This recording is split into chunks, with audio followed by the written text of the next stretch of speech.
The bell above the door rang softly as the old man stepped inside. His clothes were worn thin, his shoes cracked, and his shoulders slightly bent under the weight of years spent surviving rather than living. The small restaurant was nearly empty, just a few tables and the smell of frying onions lingering in the air. Behind the counter stood Marcus, the owner, wiping his hands on a faded apron. His eyes lifted, and for a brief moment, their gazes met. The old man hesitated, gripping the doorframe as if unsure whether he was welcome. Hunger had a way of stealing dignity, and he had learned long ago to expect rejection before kindness. In a low voice, barely above a whisper, he asked if there was any leftover food. Marcus glanced at the register, then at the empty tables. Business had been slow for weeks. Bills were stacked at home, rent overdue, and the future uncertain. Every meal mattered. For a second, Marcus felt the familiar knot of fear tighten in his chest. He thought of his own empty fridge, the late nights calculating expenses, the silent prayers whispered before sleep. But then he looked again at the old man's trembling hands and tired eyes. Something inside him softened. He nodded, pulled out a chair, and told the man to sit down. The old man's eyes widened in disbelief. He sat carefully, as if afraid the chair might disappear. Marcus went into the kitchen and prepared a hot plate, not scraps or leftovers, but a full meal just like he would serve a paying customer. When he placed the plate on the table, steam rose, and the old man's hands shook even more. Tears slipped down his cheeks as he murmured a quiet thank you. Marcus waved it off, pretending it was nothing. He turned away, busying himself with the counter, but his chest felt strangely lighter. The old man ate slowly, savoring every bite, as if trying to make the moment last. When he finished, he stood up and reached into his pocket, pulling out a crumpled few coins. Marcus gently pushed his hand back. The old man looked at him for a long time, then spoke with unexpected strength. He said that kindness was never wasted, that the world had a way of returning it when least expected. Marcus smiled politely, not really believing such words anymore. Life had taught him to expect struggle, not miracles.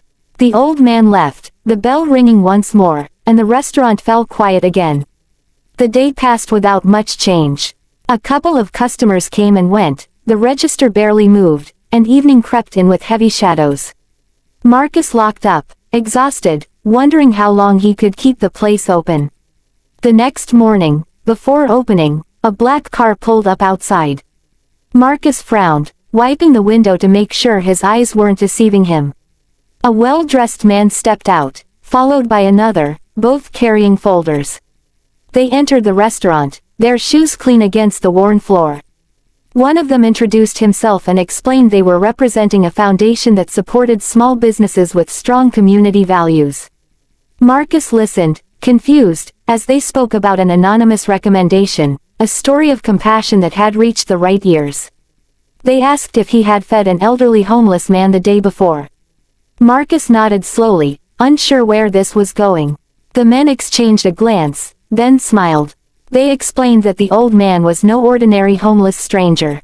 He was the founder of the foundation, a man who had once lost everything and chosen to live among the poor to understand kindness without power or wealth attached to it.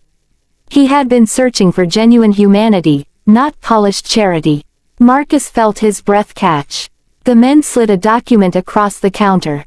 It was an approval for a grant large enough to clear his debts, renovate the restaurant, and secure its future.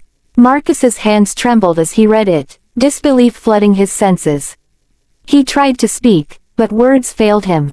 The men told him that this was not a reward, but an investment in someone who had proven their character when no one was watching.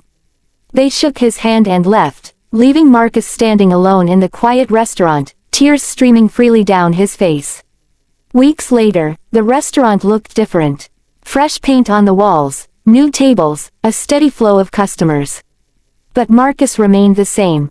He still remembered the fear of that day, the choice he had made despite having so little. A small sign now hung near the entrance, simple and sincere, reminding everyone that kindness mattered. Every evening, Marcus kept one table reserved. When asked why, he would smile and say it was for anyone who needed it more than he did. He had learned that day that even in poverty, a generous heart was rich beyond measure. And sometimes, the smallest act, done quietly, could echo loud enough to change a life forever.